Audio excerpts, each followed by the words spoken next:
And welcome to expand learning. आज हम हमारे आर्टिकल्स करेंगे, आर्टिकल और उसके कंसर्निंग सब्जेक्ट्स। आज हम आर्टिकल्स को डिटेल में करेंगे। इससे रिलेटेड शॉर्ट्स वीडियो मैंने आपको सेंड कर दी थी। अब हम इनको डिटेल में समझेंगे। होप आपको वीडियो अच्छी लगे। अगर अच्छी लगे तो प्लीज़ चैनल को सब्सक्राइब करना, ताकि मुझे भी मोटिवेशन मिल सके। आपके सब्सक्रिप्शन से ही मुझे प्रॉपर से मैं मोटिवेट होती हूँ, ताकि मैं आपको वीडियो टाइमली दे पाऊँ। Thank you. Now let's start. First one is fundamental rights. Fundamental rights article 12 to 35 articles का पार्ट 3 में है। Consider the Magna Carta of constitution. Magna Carta means महान अधिकार पत्र। इसको फंडामेंटल राइट्स को मैग्ना कार्टा ऑफ कॉन्स्टिट्यूशन कहते हैं। Second, fundamental right also consider the soul of constitution, यानी कि संविधान की आत्मा। किसने कहा था ये? कॉल्ड बाय बाबा अम्बेडकर, भीमराव अम्बेडकर जी ने। थर्ड वन इज आर्टिकल 32 कहता है the soul and heart of our constitution by Baba Bhimrao Ambedkar. Bhimrao Ambedkar ji कहते हैं कि संविधान की आत्मा एवं हृदय है articles. Now article 14 equality before law, मतलब सबको इक्वल समझना। Article 15 prohibition of discrimination on the public place on the ground of religion, sect, caste, creed, region, colour, gender, sex, origin, race etcetera. यानी कि किसी भी चीज़ में डिस्क्रिमिनेशन नहीं करना, उनको में भेदभाव नहीं करना। पब्लिक प्लेस पे हर जगह हर इंसान, हर धर्म, हर जाति, सब कुछ सेम है। नेक्स्ट 16 आर्टिकल कहता है equal opportunity in the public employment. Public employment में इक्वल अपॉर्चुनिटी देनी चाहिए, मेल फीमेल में या किसी भी तरह से कोई भी भेदभाव नहीं होना चाहिए। 17th आर्टिकल है इरेडिकेशन ऑफ अनटचेबिलिटी। अनटचेबिलिटी यानी कि छुआछूत नहीं होना चाहिए। 18th है abolition of titles except educational and gallantry को छोड़ के बाकी जो टाइटल्स हैं उनको नहीं देना है, एबॉलिश करना है। 19th है article 19th right to express our view through any media but do not defame any one.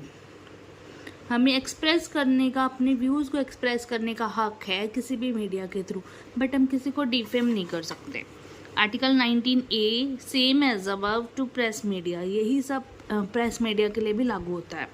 Article 19E the citizen of India can travel, trade and settle down anywhere in India. जो India, Bharat का जो नागरिक है वो हर जगह पे travel कर सकता है, ट्रेड यानी कि काम कर सकता है, व्यापार कर सकता है, सेटल हो सकता है कहीं पे भी इंडिया के अंदर।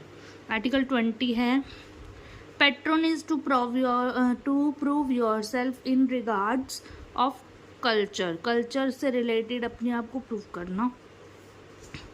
And no doubt no double punishment for single crime. Single crime के लिए डबल पनिशमेंट नहीं होनी चाहिए। अगर एक इंसान ने एक क्राइम किया तो उसको 2 बार पनिशमेंट नहीं मिलनी चाहिए।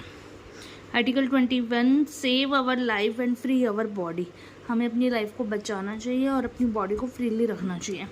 Article 21A 6 to 14 year children fundamental right to get free and compulsory primary education. 6 से 14 साल के बच्चों को फ्री और प्राइमरी कंपल्सरी एजुकेशन देनी चाहिए on free of cost. Article 23 no human trafficking. Human trafficking नहीं होनी चाहिए। नो बाउंडेड लेबर, किसी को भी बाउंड करके हम लेबर नहीं करवा सकते। Article 24 no child labour, child labour भी नहीं होनी चाहिए। Article 25 all adult citizen 21 year of age जिनकी हैं of India have right to practice any religion as his or believe and can practice as even companion to. जो adult citizen है उनके पास right है, वो कोई से भी धर्म को अपना सकते हैं। कैन चेंज रिलीजन, अपने रिलीजन को बदल भी सकते हैं। Article 26 to manage religion functions, religious functions को मैनेज करना। आर्टिकल 27 है religious developmental purpose revenue tax free. जो रिलीजियस का जो डेवलपमेंटल पर्पस होता है, रिलीजियस को डेवलप करना, उसका विकास करना, उसका जो रेवेन्यू है वो टैक्स फ्री रहता है। Article 28, in some educational institution to participate in religious education and worship और प्रेयर। कुछ एजुकेशनल इंस्टीट्यूशन में मतलब पार्टिसिपेशन करवाई जाती है रिलीजियस और एजुकेशन, या वहाँ पे प्रेयर या वर्शिप होती है, ठीक है। Article 29, patronage to the interest of minority classes, right. Minority classes कौन सी होती हैं? 6 होती है minority classes. The Muslim 20 to 24 crore population है। Second one is the Christian 2.2 to 2.4 crore population है। द क्रिश्चियन 2.5 करोड़ पॉपुलेशन है। द सिख 2.4 करोड़ पॉपुलेशन है। द बौद्ध 60 लाख पॉपुलेशन है। द जैन 47 लाख पॉपुलेशन है। द जोरेस्ट्रियन यानी कि पारसी, उनकी है 53,000 population. Next, because status can given on 2 grounds, first one is population and second one is language, ठीक है। Article 30, minority classes can open their religious and cultural institution, even administration and manage themselves। minority classes अपने religious और cultural institutions open कर सकती है और उनको run भी कर सकती है, एडमिनिस्ट्रेशन भी कर सकती है और अपने आप भी रन कर सकती है। Article 36 to 51 part 4 DPS directive principle. Article 4 और A, पार्ट 4 और A 31 to 51 are not law but a moral instruction to government of India and states given by our constitution, ठीक है। ये इंस्ट्रक्शंस हैं जिनको हमें फॉलो करना होता है। डीपीएस का उद्देश्य एक जन कल्याणकारी राज्य की स्थापना करना है। The object of DPS is to establish India a welfare state. DPS subject later on make laws. DPS is positive aspect, language is models और should be futuristic. DPS has priority on fundamental right. Article 36 definition of DPS है। Article 37 implementation of DPS है। Article 39 A, the citizen of India should get free legal advice and legal assistance, ठीक है, उसको free में legal advice और legal assistance मिलता है। Article 40 Panchayati Raj system, it has been made laws. Panchayati Raj system में भी लॉज बनाए जाते हैं। Article 41 in some circumstances to get jobs, education and help or assistance, like COVID-19 के दौरान कुछ circumstances हुए थे ना जब हमें वर्क फ्रॉम होम करना पड़ा, घर से सारा ऑनलाइन सब कुछ करना पड़ा। मनरेगा है। 42 to avail humanitarians and justiceful condition of workplace and pregnancy और डिलीवरी असिस्टेंस मिले, यानी कि वर्क प्लेस पे हमें ह्यूमैनिटेरियन और जस्टिस मिले, अच्छी कंडीशन में हम रहें। आर्टिकल 43 मिनिमम वेजेस और salaries to jobless workers, jobbers और वर्कर्स, जो वर्कर्स होते हैं उनकी मिनिमम सैलरी निश्चित होनी चाहिए। Article 44 UCC universal civil codes होने चाहिए। Article 46 for ST and other weaker section have to provide education and economic assistance, यानी कि उनको एजुकेशन भी देनी चाहिए जो वीकर सेक्शंस है, और उनको उनकी इकोनॉमिक ग्रोथ को लेके उनको असिस्ट भी करना चाहिए।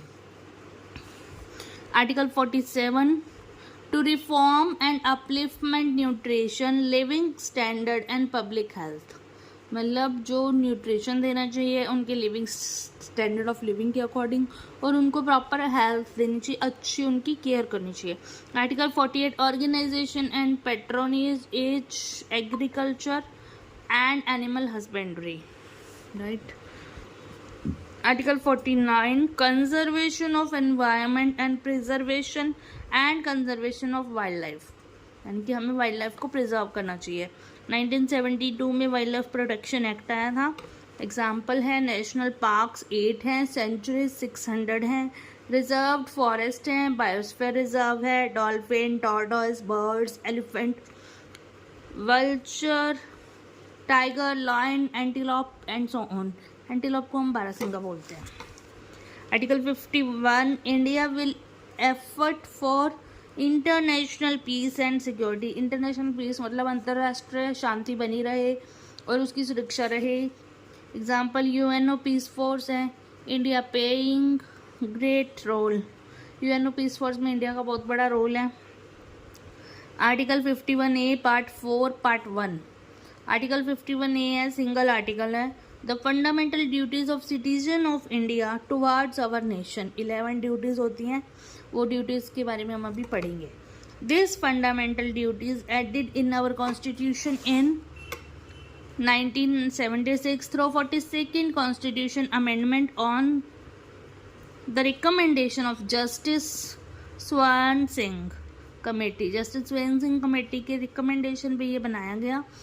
फंडामेंटल ड्यूटीज भी taken from Russia. 10 duties added that time. Russia से हमने लिया, उस टाइम पे हमने 10 ड्यूटीज को ऐड किया। 11th duty added in 2002 86th amendment के दौरान हमने 11th ड्यूटी को ऐड किया, राइट। आर्टिकल 52 to 62 है about the president of India. President of India से रिलेटेड हैं, अब हम इनके बारे में करेंगे। आर्टिकल 52 है the president of India. Article 53 the executive power of country imposed in the president. President की जो पावर है, एग्जीक्यूशन पावर्स हैं। आर्टिकल 54 है the election of president, post का इलेक्शन से रिलेटेड। आर्टिकल 55 है the election process of the post of president, का election process है। आर्टिकल 56 है the term and tenure of the president. President का जो टर्म और टेन्योर है, कितने टाइम पीरियड तक होता है।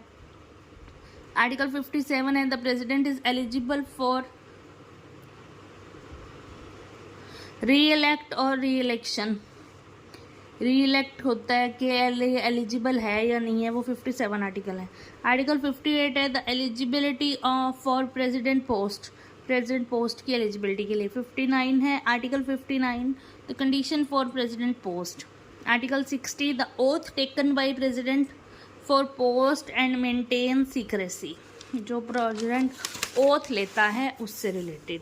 आर्टिकल 61 है the impeachment process to remove the president of India by the parliament. मतलब प्रेसिडेंट को उसकी पोस्ट से रिमूव करने का 61 आर्टिकल है।